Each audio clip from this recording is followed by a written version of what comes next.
A Somerset man has been sentenced to nearly 3 years in prison after confessing to a series of sexual assaults spanning more than a decade.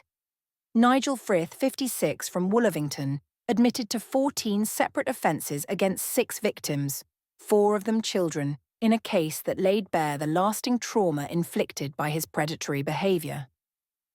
During Wednesday's hearing at Taunton Crown Court, each victim delivered a harrowing personal statement, describing how Frith's actions had shattered their sense of safety and self-worth.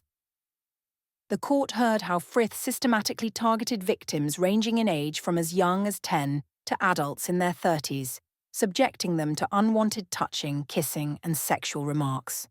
One victim, assaulted as a child, recalled the lingering confusion and discomfort, saying, "I didn't even understand what sexual assault was at the time. I just knew something felt wrong." Another spoke of the anger that resurfaced years later. "The thought that he could do this and just carry on as if nothing happened made me sick." A third described the psychological toll, explaining how even seeing Frith triggered feelings of violation, adding, "For months, I blamed myself, even though I know now it was never my fault."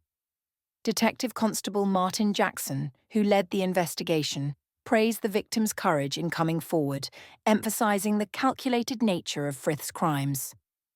"This wasn't impulsive behaviour. He repeatedly sought out vulnerable individuals, violating them in spaces where they should have felt secure," he said. "The degradation and fear he instilled in these women and girls is inexcusable." Alongside a 34-month prison term, Frith was issued a 10-year sexual harm prevention order, a restraining order, and mandatory registration as a sex offender. The sentencing marks the end of a painful chapter for the survivors, though the emotional scars remain. As one victim poignantly noted, "He might serve his time, but we'll live with this forever."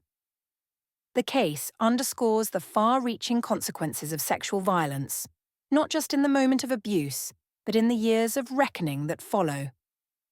Authorities hope the outcome sends a clear message about the seriousness of such offences, while urging others who may have suffered in silence to come forward.